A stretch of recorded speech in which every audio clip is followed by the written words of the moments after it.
সকল গানের ব্যাকরণ একটাই, আচ্ছা, সকল সুরের ব্যাকরণ একটাই, শুধু গানের মেসেজটা ডিফাইন করছে বুঝতে পারি। গানের কথা।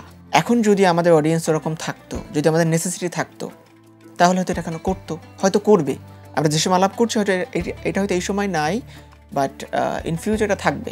যারা এই কোশ্চেনগুলো করছেন তাদের সম্পূরক ইনফরমেশন তাদের মধ্যে নাই বলে তারা এই কোশ্চেনগুলো করতে পারছেন। আমরা যে সময় বসবাস করতেছি 2025 সাল, পৃথিবী এখন চলছে 2050 সালে।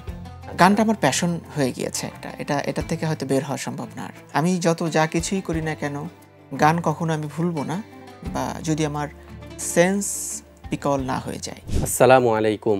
কাছে এবং দূরে, দেশে এবং প্রবাসে, যে যেখান থেকে আমাদেরকে দেখছেন, আমাদের সঙ্গে যুক্ত হয়েছেন, সকলকে স্বাগত জানাচ্ছি নিউজ 24 ডিজিটালের বিশেষ আয়োজন আলোকিত আলাপনে। বরাবরের মতো আপনাদের সঙ্গে আছি আমি তালহা ইবনে রেজা। প্রিয় দর্শক, আজকে আমাদের স্টুডিওতে উপস্থিত হয়েছেন এমন একজন নাশিদ শিল্পী, যার গাওয়া একটি নাশিদ কোটি কোটি বাংলাভাষী মানুষের হৃদয়ে জায়গা করে নিয়েছে। বলছি মেহেরবান নাশিদের শিল্পী মুনাইম বিল্লার কথা। দর্শক, আজ আমরা তার সঙ্গে কথা বলবো, আড্ডা দিব, কথা হবে তার জীবনের পেছনের নানা গল্প নিয়ে, নানা দিক নিয়ে। সঙ্গেই থাকুন। আসসালামু আলাইকুম। ওয়ালাইকুম আসসালাম ওয়া রাহমাতুল্লাহি ওয়া বারাকাতুহু। কেমন আছেন ভাইয়া? খুব ভালো আছি, আল্লাহ খুব ভালো রেখেছেন, আলহামদুলিল্লাহ। আজকে আমাদের এই আলোকিত আলাপন অনুষ্ঠানে উপস্থিত হতে পেরে কেমন লাগছে আপনার? আলহামদুলিল্লাহ, খুবই ভালো লাগছে, আর নামটা খুবই অসাধারণ, আলোকিত আলাপন। জি, এর মধ্যে একটা স্পিরিচুয়াল একটা ব্যাপার আছে, মাশাআল্লাহ, খুব ভালো আমরা লাগছে। আসলে এই প্রোগ্রামটাতে ইসলামী ভাবধারার এবং ইসলামিক ব্যাকগ্রাউন্ডের যারা যে সমস্ত ব্যক্তিবর্গ যারা তাদের বিভিন্ন নিজ নিজ অঙ্গনে তার মাধ্যমে আলো ছড়ান, তাদেরকে নিয়েই আমরা এই অনুষ্ঠানটা উপস্থাপনা করে থাকি, আমরা আয়োজন করে থাকি। বারাকাল্লাহ। আচ্ছা ভাইয়া, আমরা একদম শুরু থেকেই জানতে চাচ্ছি যে আপনার জন্ম, বেড়ে ওঠা কোথায়, কিভাবে, এই গল্পটা যদি একটু আমাদেরকে জানাতেন। আমার জন্ম সাতক্ষীরাতেই, শৈশব সাতক্ষীরাতেই কেটেছে। এটা সাতক্ষীরার আমাদের দেবহাটা থানার মধ্যে পড়েছে। মানে কি একদম গ্রামে তাহলে? হ্যাঁ, একেবারে গ্রামে। সেটাই আমরা জানতে চাচ্ছি যে একদম কি মানে গ্রাম থেকে উঠে আসা? একেবারে গ্রামে আমার জন্ম, গ্রাম থেকে আমার বেড়ে ওঠা, এবং আনটিল আমি দাখিল পরীক্ষা দেওয়া পর্যন্ত সাতক্ষীরা থেকেই পড়াশোনা করেছি। তারপর হচ্ছে আমি ঢাকায় এসেছি। সো বেড়ে ওঠা এবং জন্ম দুটোই সাতক্ষীরা থেকে। আপনার পরিবারটা কেমন ছিল? কি ধরনের পরিবারে আপনি? আমার পরিবার তো ডেফিনেটলি একটা ইসলামিক ফ্যামিলি থেকে আমার উঠে আসা। আচ্ছা। বাবা একজন হাফেজ মানুষ, উনি শিক্ষকতা করেছেন এবং খুব নাম করা একজন শিক্ষক আমার বাবা সাতক্ষীরার। মাশাআল্লাহ, ওনার হাত থেকে অনেক ছাত্ররা হিফজ শেষ করেছে। আমরা শুনলাম হচ্ছে আপনার জন্মের কোথায় জন্ম নিয়েছেন, কোথায় বেড়ে উঠেছেন, আপনার পড়াশোনাটা কোথায় কিভাবে হয়েছিল? পড়াশোনা শুরু হয়েছে ঘরের ভিতরেই, বাবা মায়ের কাছে আমার পড়ার প্রথম হাতেখড়ি হয়। এরপর আমি আমাদের পাশে একটা মাদ্রাসাতে ভর্তি হই, আব্বু ভর্তি করে দেয় আর কি। ওখানে আমি ক্লাস 5 পর্যন্ত পড়ি। তারপর আমি চলে যাই ইবতিদায়ী মাদ্রাসাতে। জি জি। তো ওখান থেকে আমি চলে যাই হিফজখানাতে আফটার 5। জি, আমি হিফজখানাতে চলে যাই। দেন হিফজখানা থেকে হিফজ শেষ করে আমি আবার দাখিল মাদ্রাসায় ভর্তি হই। হিফজ কতদিনে সম্পূর্ণ করেছিলেন? আমার শেষ করেছি 2 বছর 2 মাস। এটা কোন সালের কথা ছিল? এটা 2007-এ শেষ করেছি আমি। আচ্ছা আচ্ছা। তারাবি পড়ানো হয়েছে? হ্যাঁ, অনেকবার পড়ানো হয়েছে। মাশাআল্লাহ। কতবার পড়িয়েছেন? ঢাকাতেও পড়েছি আমি, লাস্ট 2012 সাল পর্যন্ত আমি পড়িয়েছি। কত বছর পড়িয়েছেন? 7 থেকে 12 পর্যন্ত পড়িয়েছি। আচ্ছা, প্রত্যেক বছরই পড়িয়েছি মাশাআল্লাহ। এরপর আমি ঢাকা ইউনিভার্সিটি থেকে মাস্টার্স করছি এখন ইসলামিক স্টাডিজে। তাহলে তো আমরা মাওলানা ব্যবহার করতে পারি মুনাইম বিল্লাহ ভাইয়ের সাথে। আমি কামিল সম্পন্ন করেছেন। আমি পড়াশোনাটা শুধুমাত্র আমার জানার জায়গা থেকে আমি কন্টিনিউ করেছি, এটা কোনো টাইটেলের জন্য না, স্টিল নাও। এই যে আপনি নাশিদের জগতে এসেছেন, এই নাশিদের জগতে আসাটা কিভাবে শুরু হয়েছিল? এইটার পেছনে কি কোনো নাশিদের পেছনে আসার গল্পটা অনেক লম্বা। এইটা পেছনে আমার বাবার অনেক বড় প্রচেষ্টা ছিল। আমি একদিন খেলছিলাম, জাস্ট ফ্লোরে বসে খেলতেছি এবং আমি গুনগুন করে একটা গান গাচ্ছিলাম, জাস্ট সুর, কথাও না। আমার বাবা তখন শুয়েছিলেন খাটের উপরে।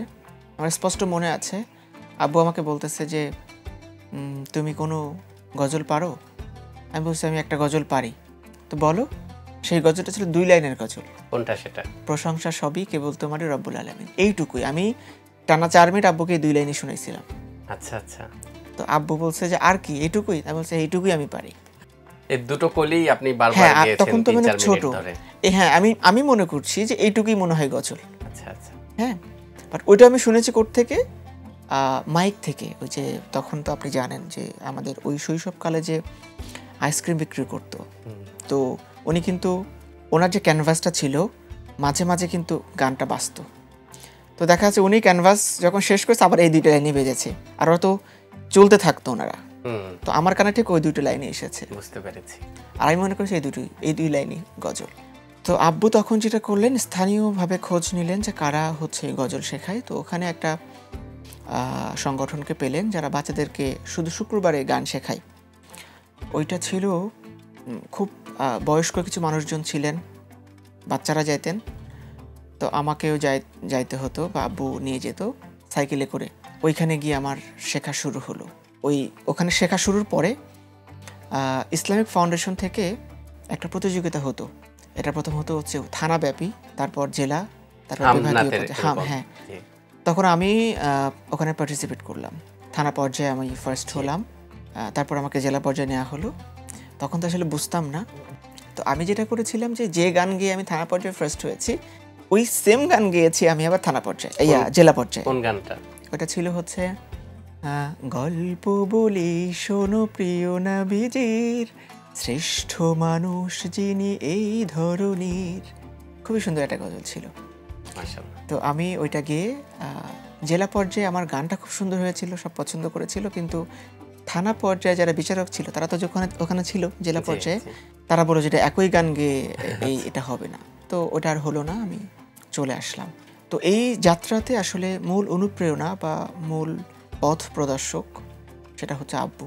আব্বু ওই সময় প্রেশার বা এফোর্টটা না দিলে হয়তো এটা হতো না। আব্বু ক্যাসেট কিনে এনে আমাকে, মানে তিনি চেয়েছিলেন খুব করে যে আপনি ইসলামী নাশিদের, ইসলামী গানের জগতে আসেন। আব্বু চেয়েছিলেন যে আমি গানটা করি।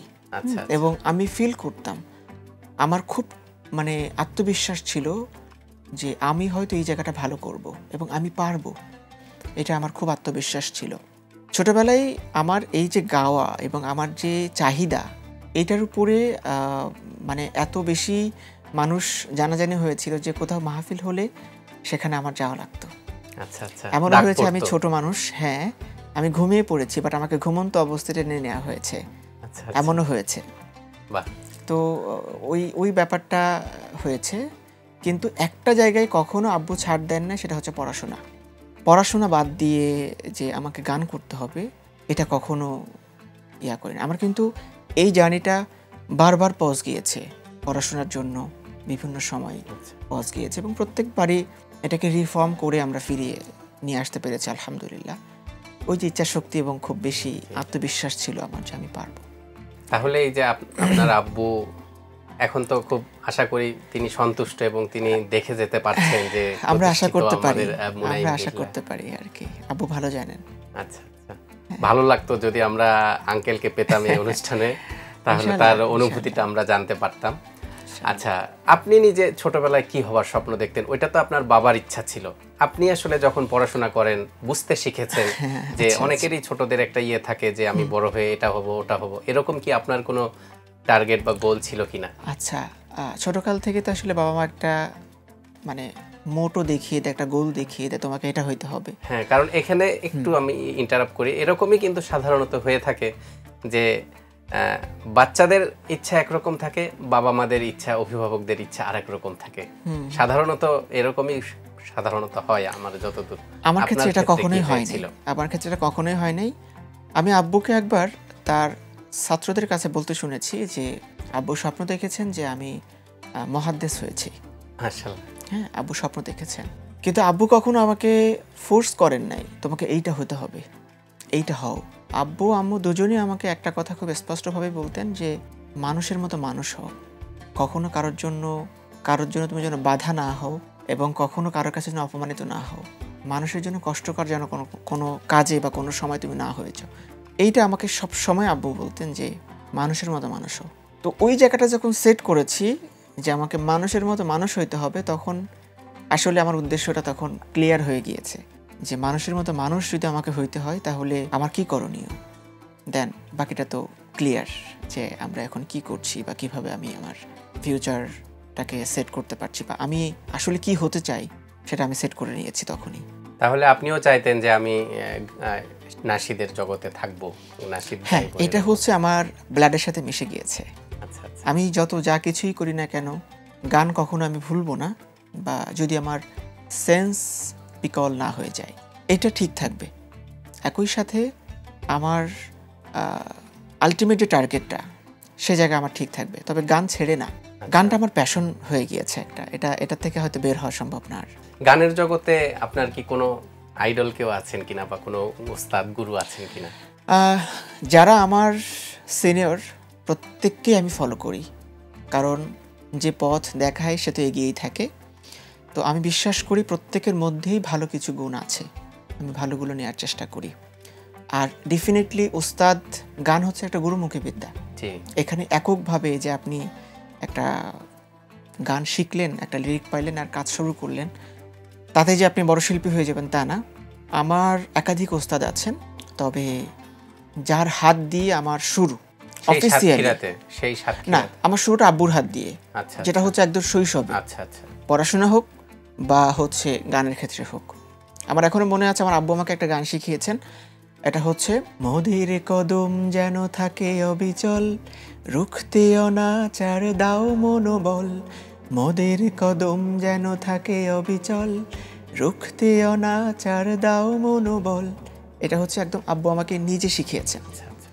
তো ওই সূত্রে আব্বুই হচ্ছে আমার গানের প্রথম শিক্ষক। বুঝতে পেরেছি। আর যখন আমি ব্যাকরণ সমেত গান শেখা শুরু করলাম, তো সেটা শুরু করেছে আমি আমার ওস্তাদ মাহফুজ বিল্লাহ শাহী ভাইয়ের কাছে। ওনার কাছে আমি স্টিল নাও শিখছি। এর মাঝে আরো কয়েকজন থেকে শিখেছি বিভিন্ন বিষয়ে। আচ্ছা, যে স্পেসিফিক আমি এইটা শিখতে চাই, স্পেসিফিক আমি এই রাগ শিখতে চাই, সেটা আচ্ছা একটু জানার জন্য জিজ্ঞেস করছি যে যে সাধারণ প্রচলিত যে গানগুলো রয়েছে মানে অন ইসলামিক, ওগুলাতে যেমন এই যে সারেগামাপা এই ধরনের যে শেখানোগুলো হয়, এই জিনিসগুলো এগুলো কি ইসলামী মানে নাশিদের ক্ষেত্রেও কি শেখানো হয় কিনা? এখন আমি যদি আপনাকে বলি যে উপস্থাপনা ইসলামিক প্রোগ্রাম আর ইসলামিক প্রোগ্রাম এটা কি আলাদা? না, একই। আচ্ছা আচ্ছা, এখানেও শেখানো হয়। ট্রামগুলো আলাদা। আচ্ছা আচ্ছা, যেমন গান সকল গানের ব্যাকরণ একটাই। আচ্ছা, সকল সুরের ব্যাকরণ একটাই, শুধু গানের মেসেজটা ডিফাইন করছে গানের কথা। সো শেখার জায়গাটা একই। হয়তো আমরা অতটা ঢোল তবলা ইউজ করে শিখছি না, বাট আমরা শেখার জায়গাটা সমুন্নত রাখছি ওভাবে। আমরা বলবো না, আমি আমার কথা বলছি। আমি হয়তো ঢোল তবলা দিয়ে শিখছি না, বাট আমি যে সিস্টেমটা আছে গান শেখার, সেই সিস্টেমটা ফলো করে আমি শেখার চেষ্টা করছি। তাহলে এই যে আমরা ওই গানের ব্যাকরণ শিখে আমরা গান গাচ্ছি, নাশিদ গাচ্ছি, নাশিদ ছাড়া যারা প্রচলিত অর্থে যারা সঙ্গীত আছে তারাও গাইছে, তারা সেখানে বিভিন্ন মিউজিক্যাল ইনস্ট্রুমেন্ট ইউজ করছে, তাদের গানগুলো একটা পর্যায়ে যাচ্ছে। কিন্তু আমাদের নাশিদে কিন্তু সচরাচর ইনস্ট্রুমেন্ট ইউজ হয় না। তো সেই ক্ষেত্রে আপনার কি মনে হয় যে এই নাশিদগুলো ওদের সাথে মানে কি পরিমাণে পাল্লা দিতে পারে কিনা?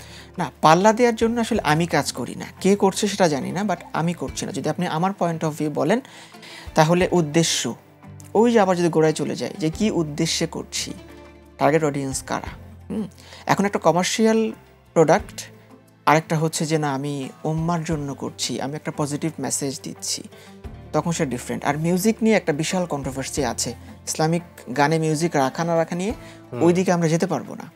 কিন্তু যদি আপনি আমার কথা বলেন, সো আমি বলবো ব্যক্তি আমি কেন আমার গানে মিউজিক ইউজ করছি না, কজ আমার মোটোটা ডিফারেন্ট। আচ্ছা, এটা আমার কমার্শিয়াল প্রোডাক্ট না। যদি আমার স্পন্সর থাকতো, যদি আমার কমার্শিয়াল প্রোডাক্ট থাকতো, তাহলে হয়তো আমি ওইভাবে চিন্তা করতাম, হয়তো বা, বাট আমি ওই জায়গায় যাবো না, আমি তো চিন্তা করবো না। কিন্তু বিশ্বের অনেক জায়গায় কিন্তু আমরা দেখি অনেক বড় বড় আর্টিস্ট, ইসলামিক আর্টিস্ট, তারা কিন্তু ইনস্ট্রুমেন্ট ইউজ করে করছে। এখন বৈশ্বিক কালচার, আপনার সেখানকার জাতিগত যে ব্যাপারগুলো আছে, সেটা তারা চিন্তা করে এটা করছে। এখন বাংলাদেশের যে পার্সপেক্টিভ, আমাদের যে অডিয়েন্স, তাদের রিসিভিং ক্যাপাসিটি আছে কিনা, এবং এখানে একটা বিতর্ক তৈরি হবার সম্ভাবনা রয়েছে, প্রচুর আছে। স্টিল নাও এটা চলছে, এটা আপনি অ্যাভয়েড করতে পারবেন না। সো এখন যদি আমাদের অডিয়েন্স ওরকম থাকতো, যদি আমাদের নেসেসিটি থাকতো, তাহলে হয়তো এটা এখনো করতো, হয়তো করবে। আমরা যে সময় আলাপ করছি হয়তো এটা হয়তো এই সময় নাই, বাট ইন ফিউচার এটা থাকবে। যখন দেখবেন যে না মানে আমাদের জেনারেশন চেঞ্জ হয়ে গিয়েছে, এই জেনারেশন শুনছে না, তখন তো তারা হয়তো অ্যাড করবে। মুনাইম মিল্লা ভাই, আমরা দেখেছি আপনার যে সমস্ত গানগুলো রিলিজ হয়েছে সেই গানগুলোতে দর্শকদের অফুরন্ত অবারিত ভালোবাসা, শুভকামনা আপনার প্রতি আমরা দেখতে পাই কমেন্টের মাধ্যমে। কিন্তু এখানে কেউ কেউ বলে থাকেন যে আপনি কোনো কোনো গানে তারা আভাস পান যে সেখানে মিউজিক্যাল ইনস্ট্রুমেন্ট ইউজ করা হয়েছে, এটা আসলে কতটুকু সত্য? না, আমি যা কিছুই করি, এখন ব্যাপারটা হচ্ছে যে আমরা আমাদের সেটআপটা এত বেশি মানে হিউজ না যে আমরা এটাকে একটা বিহাইন্ড দ্য সিন ভিডিও করব। যেহেতু শুরুতে বলেছি এটা কোনো কমার্শিয়াল প্রোডাক্ট না, সো আমাদেরকে বাজেটটাও এরকম লিমিট করে রাখতে হয়।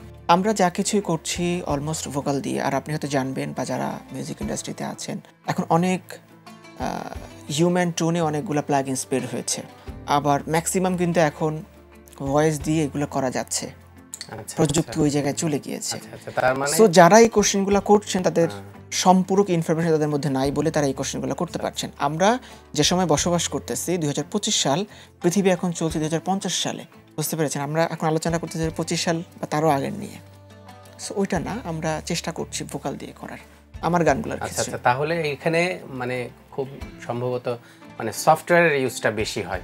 সফটওয়্যার ইউজটা কম হচ্ছে, বেশি হচ্ছে, তার সাথে আমরা ভোকাল ইউজ করছি। আচ্ছা আচ্ছা, এটা ওইভাবে মিক্স করে করা হচ্ছে। আচ্ছা, আপনার সর্বপ্রথম আপনার মৌলিক গান কোনটা ছিল? আমি কাভার গান খুব কম করেছি। আচ্ছা, বা দুই একটা হয়তো হতে পারে। তো আপনার মৌলিক গানটা কোনটা দিয়ে শুরু করেছিলেন? আমি আমার মৌলিক গান শুরু করেছিলাম একটা হামদ দিয়ে, সেটা হলো আকাশ দেখেছি, জমিন দেখেছি, দেখেছি তোমার সৃষ্টি, নেই যে তুলনা কোনোটাতে, কি অপরূপ। এরকম অনেক আগের এটা জাস্ট আমি বলছি ব্যাক ইন 2013 মেবি। এটা অলমোস্ট অনেক আগের কথা। ওইটা রিলিজ হয়েছিল কি? এটা অ্যালবাম আকারে রিলিজ হয়েছিল, অনলাইনে না, তখন তো এত চলছে। সেটা আছে এখনো? হ্যাঁ, এটা আমার সংগ্রহে এখনো আছে। আচ্ছা আচ্ছা, আপনি প্রথম কোনো স্টেজ পারফরমেন্স যেটা করেছিলেন এটা কত সালে ছিল? স্টেজ এটা তো মানে শৈশব থেকে বলবো। আচ্ছা আচ্ছা, আমি যখন 3তে পড়ি, আচ্ছা, তখন থেকে আমি মাহফিলের মঞ্চে গান গাই। আচ্ছা আচ্ছা, তো এর মধ্যে স্টেজের মধ্যে আপনার কোন গানটা বেশি দর্শকরা পছন্দ করতেন, এরকম কোনোটা মনে আছে কি? হ্যাঁ, যেরকম যেটা আপনি প্রায় গাইতেন। প্রায় গেয়েছি হচ্ছে একটা মায়ের গান গাইতাম, তারপরে হচ্ছে আরেকটা গান গাইতাম হচ্ছে যারা আল্লাহর পথে চলে, আল্লাহর কথা বলে, আল্লাহকে ভালোবেসে সপেছে জীবন, তাদের কিসের ভয়, কে করে পরাজয়, শহীদ তামান্নাতে নাচে তার মন, যারা আল্লাহর পথে চলে, আল্লাহর কথা বলে, আল্লাহকে ভালোবেসে সপেছে জীবন। এটা একটা ছিল। আরেকটা ছিল হচ্ছে একটা মায়ের গান, কত ভালোবাসি মাগো বোঝানো যাবে না, সব ভালোবাসা ভুলে কেন চলে গেলে মা, মা আমার মা, মা আমার মা, কত ভালোবাসি মাগো বোঝানো যাবে না, সব ভালোবাসা ভুলে কেন চলে গেলে মা। আরেকটা খুব, এটা আমার পড়াশোনার লাইফেও আমি গেয়েছি, সেটা হলো তুমি কত সুন্দর, কি করে বোঝাই তুমি কত সুন্দর, কি করে বোঝাই, কোনো ভাষা পাই না খুঁজে, তোমার তুলনা তুমি নিজে, তোমার তুলনা তুমি নিজে, তুমি কত সুন্দর, কি করে বোঝাই তুমি কত সুন্দর, কি করে বোঝাই। এটা মাশাআল্লাহ। ওই সময় খুব গাওয়া হতো। ছোটবেলার আপনার মজার কোনো স্মৃতি গল্প আছে কি, যেটা দর্শকরা শুনলে খুব চমৎকৃত হবে, এরকম কিছু? ছোটবেলার তো হাজারো গল্প আছে, মজার যেহেতু কোনো আমি গ্রামে বড় স্মরণীয়? হয়েছি। আর গ্রামে শৈশবকাল কাটা মানে বৈচিত্র্যময়, অনেক ঘটনা থাকে আর কি। এখন কোনটার কথা বলবো? আমার অনেক কথাই মনে পড়ে, তার মধ্যে একটা কথা খুব বেশি মনে পড়ে। আমার একজন প্রিয় শিক্ষক ছিলেন রমজান স্যার, রমজান আলী স্যার। আচ্ছা, তো আমি খুব ফিল করি আমার স্যারকে এখনো পর্যন্ত। বেঁচে আছেন উনি? আশা করছি স্যার বেঁচে আছেন। তবে আমার খুব ইচ্ছা, আমি হয়তো আজকে মিডিয়াতে বলছি, আমার খুব ইচ্ছা আমি একদিন হুট করে যেয়ে স্যারের সাথে দেখা করি।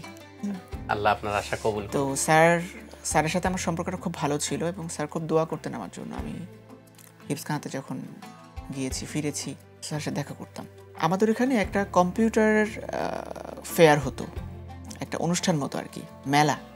তো ওইখানে বিভিন্ন স্কুল থেকে বিভিন্ন উপস্থাপনা বা বিভিন্ন পরিবেশনা আর কি দেওয়া হতো, প্রেজেন্টেশন। তো স্যার আমাদেরকে দিয়ে মুক্তিযুদ্ধের একটা নাটিকা করেছিলেন। তো আমাকে দিয়েছিল চাচার পাঠ, অথচ আমি সব থেকে ছোট ছিলাম, আমাকে দিয়েছে চাচার পাঠ। তো খুব রিহার্সালটা খুব জবরদস্ত করে রিহার্সাল হলো, খুব প্রিপারেশন নিয়ে আমি গিয়েছি। একটা জুব্বা পরিয়ে দিয়েছে চাচা, কিন্তু আমার মুখে কোনো দাড়ি টাড়ি কিছু লাগাই নাই যেহেতু। বাট গ্রাম তো অত রিসোর্স তো থাকে না আর ওই সময়। তো অনেক রকম কথা আসছে যে প্রয়োজনে কোষ্টার যে ইয়াটা আছে ওইটা দিয়ে প্রয়োজনে না হয় দাড়ি বানানো হোক। সো এগুলো আর হলো না। ডায়ালগ ছিল কি আপনার? সেই আমার কোনো ডায়ালগ ছিল না, আমার শুধু পার্ট ছিল এটুকু যে ওরা যুদ্ধ থেকে ফিরবে আর আমার ছেলেটা হচ্ছে তাদের সাথে যুদ্ধ গিয়েছে, কিন্তু সে শহীদ হয়ে গিয়েছে, সে আর ফিরে নেই মুক্তিযুদ্ধ থেকে। আপনার ছেলে আমার কাছে জানতে চাই, আমার কাছে বলতে আসবে আর আমি জিজ্ঞেস করব যে আমার ছেলে কোথায়, আমার খোকা কোথায়। এটুকুই আমার পার্ট ছিল। বলেছিলেন? তো ওইটুকুই আমি গোলায় ফেলছিলাম আচ্ছা, মঞ্চে। হ্যাঁ, তো কিন্তু মজার ব্যাপার হচ্ছে আমি গুলিয়ে ফেললেও আমি এটা কাভার আপ করেছিলাম। হ্যাঁ, আমি ডায়লগটা অন্যভাবে বলেছিলাম, বাট আমি কাভার করতে পেরেছি। কিভাবে বলেছিলেন? আমার বলতে বলেছিল যে বাবা তোমরা এসেছো, আমার খোকা কোথায়। হ্যাঁ, এটা আমার পার্ট ছিল। তো আমি বলেছিলাম যে তোমরা কখন আসছো। হ্যাঁ, আচ্ছা তোমরা কখন আসছো, এটা আমি ওদেরকে বলেছিলাম। খুব শর্ট টাইম ছিল, আমাদেরকে জাস্ট 5 মিনিট না 7 মিনিট দেওয়া হয়েছিল। 5 মিনিটের মধ্যে মানে যুদ্ধে যাওয়া আসা, মানে এটা একটা প্রতিযোগিতা ওর মধ্যে হয় আর কি। সো ওর মধ্যেই আর কি এটা করতে হবে। তো বুঝতেছেন যে ওই সময় ডায়লগ ভুল করা মানে কি ব্যাপার। সো আমি বলছি যে কখন আসছো, দেন বলছে আমার ছেলে কই, দেন আমি তারপর এটা বলছি। ওইটুকু অ্যাড করার কারণে মানে ওটা কভার আপ হয়ে গেছে। হ্যাঁ, তো অডিয়েন্স বা বিচারক তোরা এরা তো জানে না, বাট স্যার তো জানে। তো সবাই আমার দিকে খুব চোখ গরম, বাট স্যার বলছে না ঠিকই তো হয়েছে। হ্যাঁ, তো স্যার এটাকে দেখছে হচ্ছে আমার এক্সট্রা অর্ডিনারি হিসাবে, বাট আমি তো আদতে এটা মানে একটু ভয় পেয়ে গুলিয়ে ফেলেছি। তো এটা খুব আমাকে একটাভাবে স্পৃহা দেয় যে শিক্ষক এমন হওয়া উচিত যে শিক্ষক দ্বারা আমরা অনুপ্রেরণা পাই, যে শিক্ষক আপনার ভুলের মধ্যেও সঠিক পথ খুঁজে বের করতে পারে, আপনার ভুলের মধ্যেও সে আপনাকে ইন্সপিরেশন দিতে পারে। সো স্যারকে মনে রাখার অনেকগুলো রিজন আছে। উনি কিন্তু জেনারেল একজন মানুষ। আমার এখনো মনে আছে রমজান স্যারের চেহারাটা। উনি ক্লিন শেভ করতেন, আমাদের বাংলা ক্লাস নিতেন, কিন্তু খুবই অমায়িক একজন মানুষ। মুনাইম ভাই, আপনার স্টেজ পারফরমেন্স এখন কেমন করা হয়? আচ্ছা, শুরু থেকেই আমার স্টেজ পারফর্মটা ভালো ছিল। আমি যখন কর্মজীবনে ঢুকে গিয়েছি, আপনি তো জানেন যে আমি একাধিক কাজের সাথে যুক্ত। গানটা হচ্ছে আমার একটা প্যাশন, মানে আমার খুব শখের জায়গা, আমার ব্লাডের সাথে মিশে আছে। তো এইখানে প্রত্যেকটা স্টেজ শোতে আমি অ্যাটেন্ড করতে পারি না, আমার অনেক ব্যস্ততা থাকে এই কারণে। বাট আমার ইচ্ছা করে না, অনেকেই চাই, অনেকভাবে রিকোয়েস্ট আসে। আচ্ছা, বাট আমাকে এই জায়গাটা খুব বেছে বেছে যেতে হয়, আমার সুযোগ বুঝে আর কি। দেশের বাইরেও থাকতে হয় অনেক সময়, অনেক কাজে। তো যার কারণে আমার স্টেজ পারফরমেন্সটা আমি খুব লিমিটেড আকারে করি, একটু বেছে বেছে করতে হয় আর কি, সুযোগ বুঝে। বছরে এখন কি কত 2-1টা করা হয় কি? বেশি করা হয়, বেশি করা হয়, অ্যারাউন্ড 10। আচ্ছা আচ্ছা, এরকম আর কি। মাশাআল্লাহ। দেশে তো করা হয়, দেশের বাইরেও কি কখনো এই হ্যাঁ, শুধু দেশের গানের বাইরে সুবাদে করা যাওয়া হয়েছে, হয়েছে কিনা? হ্যাঁ। কোথায় কোথায় যাওয়া হয়েছে? মালয়েশিয়াতে করেছি, তারপরে হচ্ছে আমি ইন্ডিয়াতে করেছি। মানে ইন্ডিয়াতে বেশ পশ্চিমবঙ্গে? কয়েকটা করেছি, পশ্চিমবঙ্গে করেছি, কলকাতাতেও করেছি। আচ্ছা আচ্ছা। আচ্ছা, তারপরে আমি সৌদিতে করেছি, কয়েকটা জায়গায় করেছি। আর দেশের বাইরে আর সর্বপ্রথম কোথায়? এরপর সর্বপ্রথম ইন্ডিয়াতেই শুরু হয়েছে, তারপর আচ্ছা, মালয়েশিয়াতে। আচ্ছা। আর এরপরে অনেক জায়গাতে ইনভিটেশন এসেছে, তো আমাদের রাষ্ট্রীয়ভাবে এই ব্যাপারগুলা ওই সময় আর প্রসিড করা হয়নি। ইনভিটেশন এসেছে, বাট আমরা যেতে পারিনি। মানে বিগত সরকারের আমলের কথা সরকারের বলছেন। আমলে, জি জি, এই আর কি। আচ্ছা, বিদেশে যেই পারফরমেন্সগুলো করেছেন, এখানে আপনার সম্মানীটা কেমন ছিল বলার সুযোগ আছে কিনা? সম্মানীটা কেমন তো আসলে পেয়েছিলেন? এটা চাওয়া পাওয়ার ব্যাপার না, বাট আয়োজক যারা থাকে তারা খুবই ম্যাচিওর এবং বিবেকবান মানুষ, জি। তারা ওভাবে এটা সেট করেন।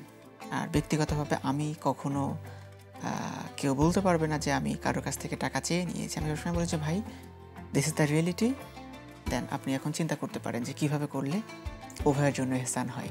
আচ্ছা আচ্ছা, মানে সেটা বোথ ফর কান্ট্রি এবং কান্ট্রির বাইরে সব জায়গাতে? দুই জায়গাতেই, হ্যাঁ। বাট আবার এখানে ভিন্ন গল্প আছে। এই গল্পটা সবার জন্য সিমিলার, যে এই না চাওয়াটা বা না বলে দেওয়াটাই যেটা অনেক সময় হয়েছে যে আপনার তেলে টাকা উঠবে না।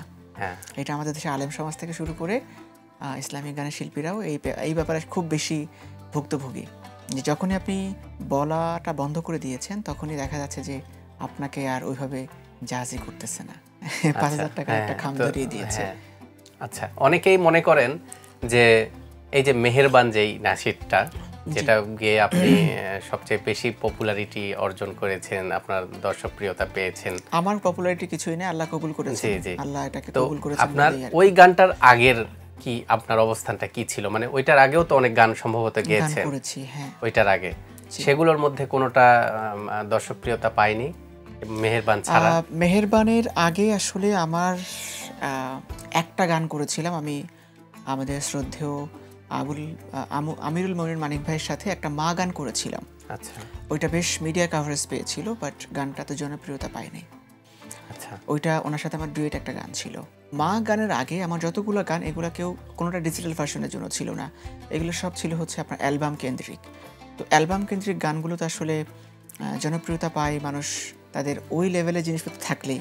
সিডি চালানোর মতো এলিমেন্টস তার কাছে আছে কিনা, বা সবার কাছে তখন মোবাইল এত বেশি ছিলও না, তো থাকলেও জনপ্রিয়তা এখন যেরকম কাউন্ট করা যায়, আপনি তো ভিউজ দেখে কাউন্টটা করলেন, তাই না? তখন তো কাউন্ট করার সুযোগ ছিল না, হয়তো ছিল, আমি জানতাম না। আচ্ছা, আপনার অ্যালবাম বের হয়েছে তাহলে? আমার এর আগে 3টা অ্যালবাম বের হয়েছিল। আপনার একক অ্যালবাম? একক অ্যালবাম, জি। আচ্ছা, সেগুলোর নাম কি ছিল? আমার তোমার রহম চাই একটা ছিল। এটা কোন কোন সালে একটু যদি বলতেন? প্রথমটা ছিল আমার তোমাকেই শুধু চাই, এটা ছিল আমার 14 সালে। এটা প্রথম, হ্যাঁ। তারপর একটা ছিল হচ্ছে দিদার দাও আমায়, সেকেন্ড অ্যালবাম। কত সালে? পরের বছরে, 15তে। হ্যাঁ। তারপরের বছর ছিল তোমার রহম চাই। তাহলে 14, 15, 16। হ্যাঁ। এরপরে হচ্ছে আমরা অ্যালবাম বন্ধ। তখন তো যে ডিজিটালটা বাড়তেছে স্লোলি, মানুষ ইউটিউব। এখন কি আর অ্যালবাম হয় না মনে হয় ভাইয়া? না ভাইয়া, ওভাবে অ্যালবাম তো কেউ করছে না আসলে। এখন আর অ্যালবাম হয় না, না তো। সেটাই তো আমরা এখন ওই যে সবাই ইউটিউব ওরিয়েন্টেড অ্যালবাম করছেন আর কি, একটা জুক বক্স টাইপের করে আচ্ছা ভাবে করছেন আর কি, হয়তো নাম দিচ্ছেন, গানগুলো রিলিজ হচ্ছে আস্তে আস্তে। আচ্ছা মুনাইম ভাই, আমরা দেখছি আপনার ইউটিউব চ্যানেলে, আমরা গিয়ে দেখেছি যে লাস্ট আপনার প্রায় অলমোস্ট 6 মান্থস এগো আপনার গান রিলিজ হওয়া আছে। এরপর থেকে আপনার আর কোনো অ্যাক্টিভিটিস নাই ইউটিউবে। এটার আসলে কারণটা কি? আপনার আর কোনো গান আসছে না কেন? আমার গানগুলো একটু দেরি করে করে আসে, সো আসবে, গানের কাজ চলছে, শীঘ্রই গান যুক্ত হবে ইনশাআল্লাহ। আচ্ছা, কতদিনের মধ্যে দর্শকরা নতুন গান পেতে পারে আশা করা যায়? অক্টোবরের মধ্যেই আমরা আশা করছি একটা। এটা কি বিষয়ের উপর? এটা হাসরের মাঠ গানটার নাম। কিন্তু এক লাইন কি গেয়ে শোনানো যাবে কিনা? আনরিলিজ ট্র্যাক তো। হ্যাঁ, 2 লাইন।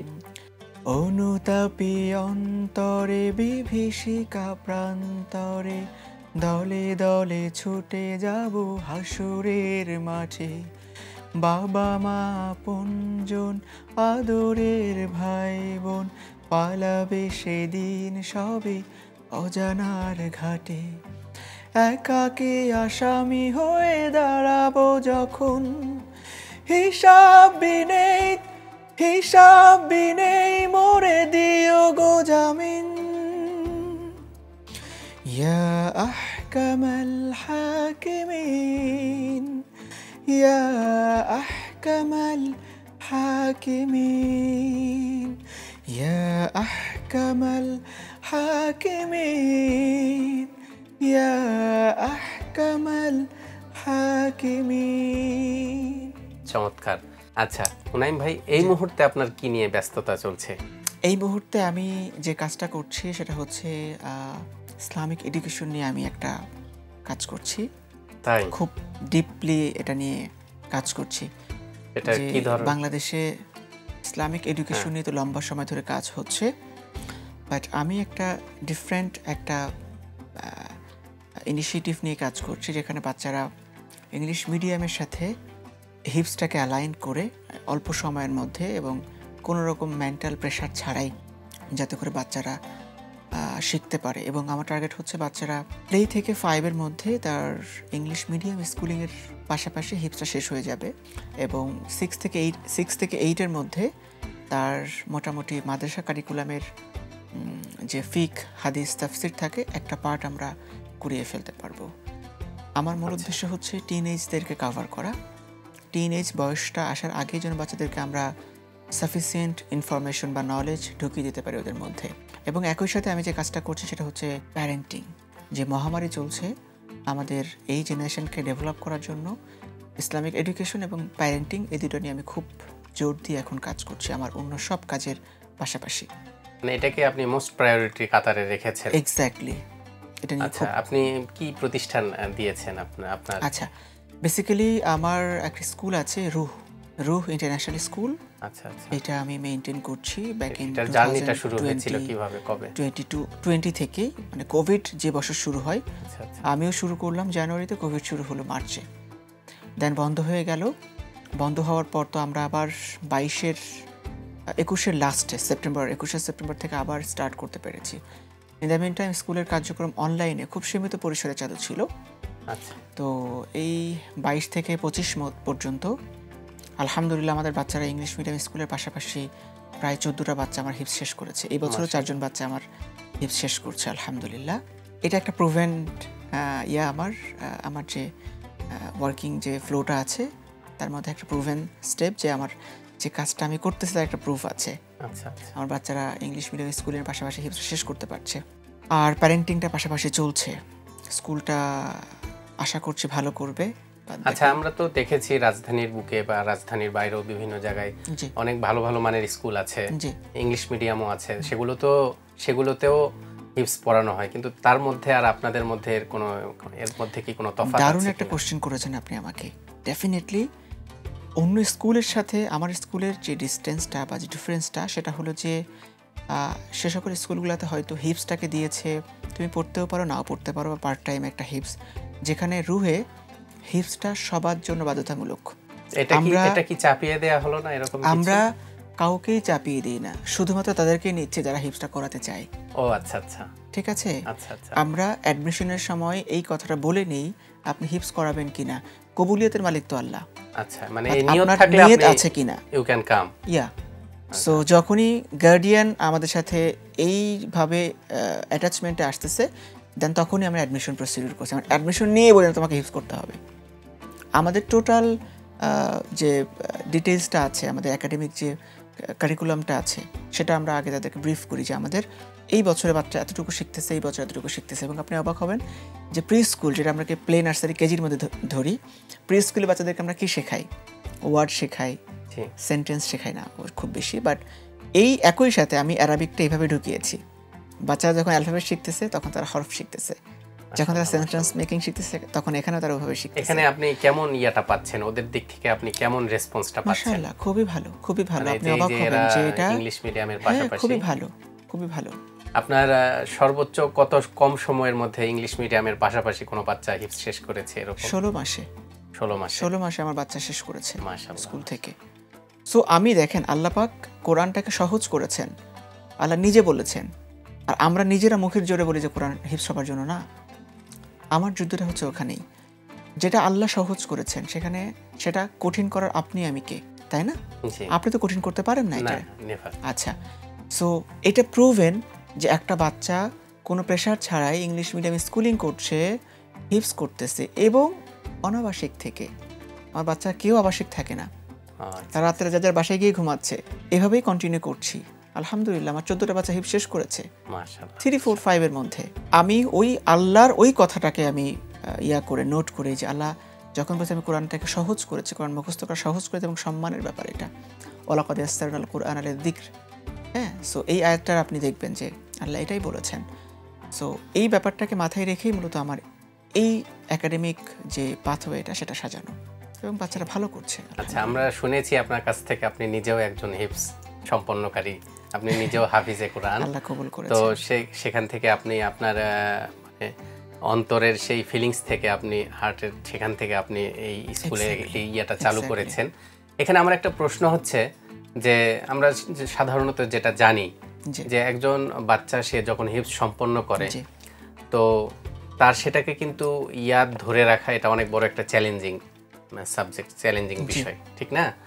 তো সেই ক্ষেত্রে আপনার বাচ্চারা যারা এই ইংলিশ মিডিয়ামে পড়াশোনা করছে, দেখা গেল সে একটা হিপস সম্পন্ন করলো, কিন্তু তারপরে আপনাদের এটার ব্যাপারে কি আপনাদের নির্দেশিকা বা আপনাদের কি ইয়াটা দেয়া আছে যে তারা কি করলে এই হিপসটাকে ধরে রাখতে পারবে ইংলিশ মিডিয়ামের স্কুলের হাফেজরা? ইংলিশ মিডিয়াম স্কুলের কোনো নির্দেশনা নাই। আচ্ছা, নির্দেশনাটা হচ্ছে হিপসের। আচ্ছা, আমি হিপসটাকে ট্রেডিশনাল সিস্টেম থেকে বের হয়ে অন্য কোনো সিস্টেমে পড়াচ্ছি না। আমার টাইম ফ্রেমটা ভিন্ন, মেথডটা সেম। একটু আগে যে প্রশ্নটা আমরা করেছিলাম যে ব্যাকরণ সেম কিনা, ব্যাকরণ সেম। আমি এখানে অন্য কোনো ওস্তাদ বসাইনি, আমাদের দেশের হিপস যারা করেছে ওদেরকে দিয়েই পড়াচ্ছি, সেম সিস্টেমে পড়াচ্ছি। টাইম ফ্রেমটা ভিন্ন। বাচ্চারা যখন হিপসটা করতেছে তো ওদেরকে বলা আছে কতটুকু তেলাওয়াত করতে হবে, কতটুকু সবক দিতে হবে, 7 সবক কীভাবে দিবে, পেছনে আমকটা কীভাবে দিব বলা আছে। হিপসটাকে মুখস্থ রাখার দায়িত্ব কার? তার নিজের, প্রতিষ্ঠানের না। প্রতিষ্ঠান শুধুমাত্র পাথওয়ে বলে দিবে, আমরা সেটা বলে দিচ্ছি। এবং বাচ্চা হিপস শেষ করলেও আমরা এটা বলে দিই তুমি ডেইলি কত পারা তেলাওয়াত করবা। আমাদের দেশে দেখবেন যে একটা জিনিস খুব প্রচলিত আছে, ওই স্কুলে বা ওই মাদ্রাসায় পড়াইছেন, বাচ্চা তো পড়াই আর থাকবে না। এখানে পড়াশোনা তো মাদ্রাসা করাই, এখানে মাদ্রাসা ইয়াদ রাখার দায়িত্ব তো মানে প্রতিষ্ঠানের নয়, এটা শিক্ষকের নয়, এটা তো বাচ্চার, ফ্যামিলির। যদি বাচ্চা ছোট হয় তাহলে সেটা ফ্যামিলির উপর বর্তাবে, কারণ শেষ করার পর তো সে আপনার কাছে থাকতেছে। আর বাচ্চা যদি ম্যাচিউর হয় তাকে তাহলে গাইড করতে হবে, তাকে রিমাইন্ডার দিতে হবে বারবার, যেটা আপনার এন্ডে থাকে। আর প্রতিষ্ঠানের এন্ডে যদি থাকে সেটা প্রতিষ্ঠান তো অবশ্যই করবে, বলবে যে এভাবে করো। তবে এইখানে একটা বিষয় খুবই সিম্পল এবং ক্লিয়ার। ছোটবেলায় আপনি নামতা পড়েছেন, A+B হোল স্কয়ার সূত্র পড়েছেন। আপনি যদি এইটাকে প্র্যাকটিসে না রাখেন আপনি ভুলে যাবেন। খুবই সিম্পল, কারণ হিউম্যান ব্রেন সবসময় ভুলতে থাকে, কমপ্লিটলি ভুলতে থাকবে। আমি যদি আপনাকে এই মুহূর্তে জিজ্ঞেস করি 3 দিন আগে দুপুরে আপনি কী দিয়ে ভাত খেয়েছেন, আপনি বলতে পারবেন না। আপনাকে রিকল করতে হবে কি খেয়েছিলাম, ব্যাক এন্ডে যাইতে হবে। এটা এমনই, আপনাকে চর্চা থাকতেই হবে ভাই। কিন্তু বলা হয় যে যারা হিপস সম্পন্ন করে যে তারা দেখা গেল যে ওই রিলেটেড পড়াশোনার মধ্যে যদি থাকে, মাদ্রাসা রিলেটেড পড়াশোনায়, তাহলে তাদের জন্য এটা মাচ ইজিয়ার হয়। কিন্তু যেহেতু তারা ইংলিশ মিডিয়ামে পড়াশোনা করছে, মানে পুরো সেক্টরটাই আলাদা, তো এই ক্ষেত্রে কি কোনো হ্যাম্পার হতে পারে কিনা? আমি আপনাকে বলেছি যে 5 এর মধ্যে যারা হিপস শেষ করতেছে, 6 থেকে কিন্তু 8 পর্যন্ত হাদিস, তাফসির এবং ফিক তিনটাই কিন্তু মূল সিলেবাসে ঢুকে যাচ্ছে এবং সেটা আমরা কভার করার চেষ্টা করতেছি অলমোস্ট আলিম লেভেলের। শুধুমাত্র হাফেজ বানানোর চিন্তা আমার না, তারা কোরআনটাকে বুঝুক। আর ইংলিশ মিডিয়াম একটা এডুকেশন, জেনারেল এডুকেশন, ওটা ওর দুনিয়াবি যে জার্নিটা সেটা সহজ করবে। আর কোরআনটা শেখানোর মূল উদ্দেশ্য হচ্ছে দুনিয়া আখিরাত উভয় জাহানটা ওর আরও বেশি সমৃদ্ধ করার জন্য। কিন্তু আমাদের দেশে যে সিস্টেমটা, এবং আমি যখন পড়েছি শুধু হাফেজ হওয়া এবং কওমি মাদ্রাসা ছাড়া কোরআনের তর্জমা এখনও পর্যন্ত কোনো এডুকেশন সিস্টেম নাই যারা এত ভালোভাবে শেখায়। কওমি মাদ্রাসা ছাড়া অন্য কোনো এডুকেশন সিস্টেম নাই। আলিয়ার কথা বলবেন, ওই অল্প কিছু সিলেক্টিভ কিছু আয়াত, কিছু সূরা পড়ানো হচ্ছে, হয়তো আমার পাড়ার কিছু সূরা পড়াচ্ছে বা স্পেসিফিক কিছু বিষয়ভিত্তিক আয়াত পড়ানো হচ্ছে। আমার এই জায়গাটা হচ্ছে ভিন্ন, যে পুরা কোরআনটা কিভাবে আন্ডারস্ট্যান্ডিং পর্যায়ে পৌঁছানো যায়। আমি ওই জায়গাটা কাজ করছি। আচ্ছা, আমি কিন্তু বলি না আমি বাচ্চাকে প্লে থেকে 5 পর্যন্ত পড়াবো, আমি বলেছি প্লে থেকে 8 পর্যন্ত। মানে এর মধ্যে তাহলে হিপসও করতেছে, পাশাপাশি আবার কোরআনের ট্রান্সলেশন। এক্স্যাক্টলি, এটা তো অসাধারণ একটা ব্যাপার। ট্রান্সলেশন না, আন্ডারস্ট্যান্ডিং। বুঝতে পেরেছি। শুধু ট্রান্সলেট করতে আমি তো এমনি বলে দিতে পারি যে ভাই এটা পড়ো, শেষ। আমি আপনাকে আরো ডিটেইলস যদি বলি, প্লে থেকে কেজি পর্যন্ত আমার বাচ্চারা প্রি স্কুল পড়ছে, সাথে প্রি হিপস মানে কায়দা মাপারা নাজারে শেষ করতেছে। 1 থেকে 4 এর মধ্যে বাচ্চাগুলো হিপস শেষ করতেছে একদম আরামে, কোনো প্রেশার নাই। আচ্ছা, 5 এর বছর ওরা রিভিশন দিচ্ছে, এবং 1 থেকে 5 পর্যন্ত আমাদের কিন্তু আবার একটা ল্যাঙ্গুয়েজ শিখতে হয়। ইংলিশ তো ওরা এমনি স্কুলে ওরা শিখতেছেই, এর বাইরে আরবি শিখতে হয়। আরবি ভাষাটা শেখা বাধ্যতামূলক আমাদের স্কুলে। মাশাআল্লাহ। 5 এর মধ্যে 6 থেকে 8 পর্যন্ত আরো 2টা ইন্টারন্যাশনাল ল্যাঙ্গুয়েজ ওদেরকে শিখতে হয়। এত কিছুর ভিড়ে বাংলাটাকে ঠিকঠাক শিখছে কিনা? একদম। ওই জায়গায় আমাদের কোনো ইয়ে নেই না। ওইগুলো তো আপনি যদি নর্মাল স্কুলে পড়েন, সেখানে সাবজেক্ট বাংলা আছে না, এটা সিমিলার। আচ্ছা, এখানে কোনো আলাদা কিছুই নাই। কিন্তু এইখানে যেটা হচ্ছে, ক্লাস 8 এ যখন একটা বাচ্চা আমার এখানে আসতেছে, তখন সে হাফেজ, ইংলিশ মিডিয়াম, সে গ্রেড 8 এ পড়ে, সে হাদিস, তাফসীর এবং ফিকহ জানে, ইন্টারন্যাশনাল 3টা ল্যাঙ্গুয়েজ সে জানে। মাশাআল্লাহ। মুনাইম ভাই, আমরা যেমনটি জানছিলাম যে আপনি নিজেও একজন হাফেজে কোরআন, এবং আপনি সেই লক্ষ্যে বাচ্চাদেরকে নিয়ে কাজ করছেন, এবং আমরা দেখেছি যে আপনি আপনার ইউটিউব চ্যানেলে এবং সোশ্যাল মিডিয়াতে বিভিন্ন সময় আপনাকে কোরআনের তেলাওয়াত ছাড়তে দেখি। জি। তো আজকে আমাদের এই প্রোগ্রামের মাধ্যমে যদি দর্শকদের উদ্দেশ্যে একটু কোরআন তেলাওয়াত করে শোনাতেন। শুকরিয়া। জি, ইনশাআল্লাহ। আউযু বিল্লাহি মিনাশ শাইতানির রাজীম।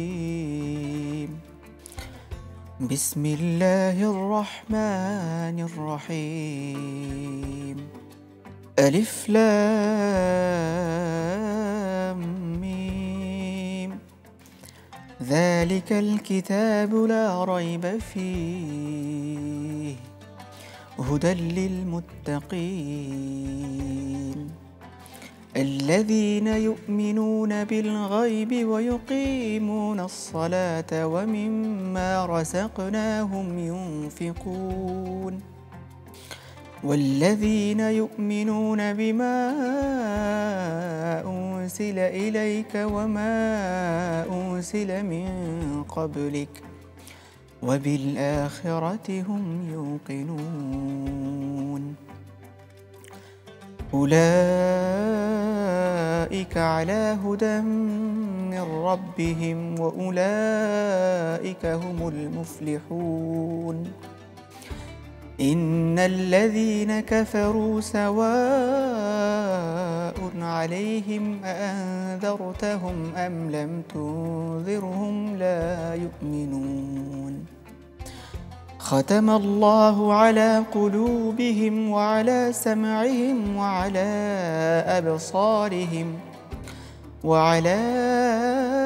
أبصارهم غشاوة ولهم عذاب عظيم ومن الناس من يقول آمنا بالله وباليوم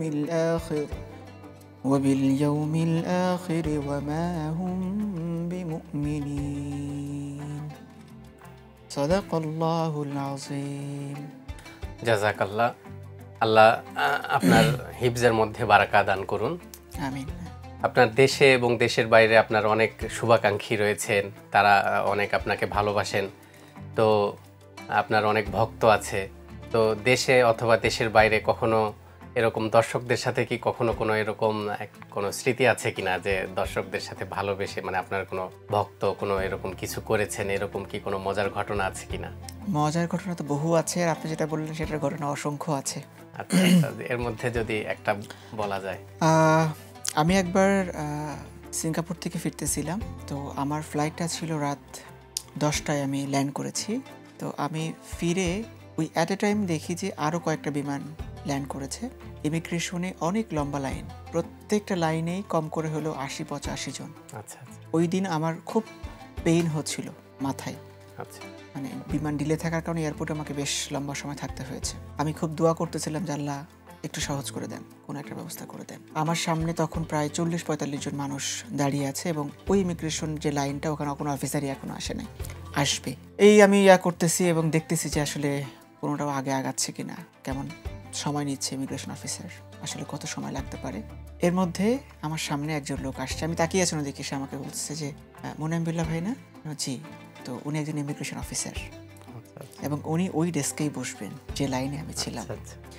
উনি আমাকে সোজা টেনে আনলেন, এনে আমাকে বললেন আপনাকে আগে ছেড়ে দিচ্ছি। আমি বলছি ভাই এতগুলো মানুষ দাঁড়িয়ে আছে, আপনি আমাকে আগে দিবেন? তো বললো আপনাকে দেখে মনে হচ্ছে আপনি খুব টায়ার্ড। আমি বলছি ভাই আমি খুব মাথা যন্ত্রণায় ভুগতেছি।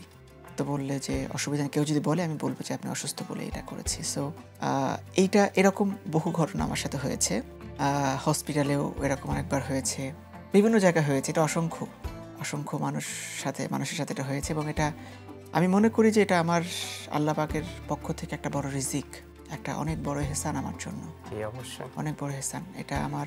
আমি দোয়া করি একই সাথে যে এই সমস্ত এহসান বা রিজিকের জন্য আল্লাহ যেন কখনো আমাকে অহংকারাচ্ছন্ন করে না দেন, আমি যেন কখনো ওই ধরনের মানুষের মতো না হয়ে যাই যে আল্লাহ আমাকে এমন পর্যায়ে চলে না যায় যে আমাকে দেখে মানুষ দোয়ার বদলে বদদোয়া করে। আপনার পরিচয়টা বা আপনার জনপ্রিয়তা বা আপনার যেই ফেমাস হওয়া, এটা কিন্তু এই মেহেরবান গান থেকে যতদূর হয়েছে। এই মেহেরবান গানের পেছনে কি কোনো গল্প আছে কিনা বা ছিল কিনা? মেহেরবান গান যখন আপনি গানটা গান বা যখন একদম প্রথমে, তখন কি এরকম আপনি কখনো চিন্তা করেছিলেন, ভেবেছিলেন যে এটা এক সময় খুব ভালো একটা দারুণ হিট করবে এরকম? আচ্ছা না, আসলে ওই হিট করা বা জনপ্রিয়তা পাওয়া মাশাআল্লাহ বাহাবা জন্য কোনো গানের আমার কোনো গানের জন্ম হয়নি। মেহেরবান গানটা লিখেছেন আলফাজ হুসাইন ভাই, আর এই গানটা এসেছে আমার কাছে শিল্পী মাহফুজ মামুন ভাইয়ের দ্বারা। গানটা শুনেই আমার ভালো লেগেছিল, আমি গাইতে চাই যখন বলেছিলাম ভাইয়াকে, আমাকে যখন শুনিয়েছে গানটা শুনে আমার ভালো লেগেছিল এবং আমি আশা করছিলাম যে এই গানটা সুরকার তো অন্যজন ছিলেন। হ্যাঁ, আলফাজ ভাই উনি যিনি লিখেছেন উনি সুরকার গীতিকার একজনই। জি, তবে মনে হয়েছিল গানটা মানুষ পছন্দ করবে, কিন্তু এটা এরকম ভাইরাল হবে বা এটা মানুষ এত পছন্দ করবে এটা নিয়ে কোনো ছিল না। তবে দোয়া করতাম যে আল্লাহ আমার ভালো কাজগুলো মানুষের কাছে ভালো লাগার ব্যবস্থা করে দেন। জি, আসলে গানটা এখন এমনই যে মানে এই মেহেরবান গানটা শোনেনি এর সংখ্যা, মানে এরকম লোক খুঁজে পাওয়া আসলে আমার মনে হয় বেশ মুশকিলই বলা যায়। মানে মেহেরবান গানটা শোনেনি এরকম লোক, যারা অনেকেই ইসলামী নাশিদের জগতে আসতে চায়, গাইতে চায়, তাদের জন্য আপনার কোনো মেসেজ আছে কিনা? একটাই মেসেজ, শিখেন তারপরে কাজ করেন। আবেগের বশে যে কোনো কাজ স্থায়িত্ব হয় না। আমরা খুব শর্টকাটে আমরা কাজ শেষ করতে চাই, হুইচ ইজ ফাইন, শর্টকাটে কাজ ভালো, শর্টকাটটা জেনে হোক। হ্যাঁ, আমি সেটা বলি যে এই অঙ্গনে ভালো কিছু মানুষের খুব দরকার, ভালো কিছু জানলেওয়ালা মানুষ দরকার, যেটার মোটামুটি অভাব এখনও আছে। সো আমি আশা করছি যে ভালো কিছু মানুষ আসবে, অনেকেই আসতেছে। যারা আসবে, যারা আসতেছে বা যারা এসেছে, সবাইকে একটাই কথা বলবো, শিখেন এবং শিখেন, তারপরে কি করেন। জি ভাইয়া, আপনার শত ব্যস্ততার মধ্যে অনেক সময় করে আমাদেরকে এখানে এসেছেন, আমাদের স্টুডিওতে সময় দিয়েছেন, এজন্য আপনাকে আন্তরিকভাবে শুকরিয়া এবং কৃতজ্ঞতা। এবং আশা করছি আপনার সামনের দিনগুলো অনেক সুন্দর কাটবে, আপনার ভবিষ্যতের দিনগুলো খুব সুখময় হবে এবং আপনি আল্লাহর সাথে যে আপনার চাওয়া পাওয়া, আপনার যে পরিকল্পনাগুলো রয়েছে সেগুলো আশা করি বাস্তবায়ন হবে। এই শুভকামনা জানিয়ে আমরা অনুষ্ঠান একদম শেষের দিকে চলে এসেছি। প্রিয় দর্শক, আমরা অনুষ্ঠান শেষ করব। যাওয়ার সময় ভাইয়ের কাছ থেকে আমরা আপনাদের সকলের প্রিয় যে পছন্দের গান মেহেরবান গানটি শুনে আমরা অনুষ্ঠান শেষ করব। আপনারা আমাদের সাথে আজকে শেষ পর্যন্ত থাকার জন্য সকলকে আন্তরিকভাবে ধন্যবাদ এবং কৃতজ্ঞতা। আশা করছি সামনের কোনো পর্বে নতুন কোনো অতিথিকে নিয়ে আবারও আপনাদের সামনে হাজির হব। সে পর্যন্ত সকলেই ভালো থাকুন, সুস্থ থাকুন, নিউজ 24-এর সাথেই থাকুন। আল্লাহ হাফেজ। আসসালামু আলাইকুম ওয়া রাহমাতুল্লাহি ওয়া বারাকাতুহু।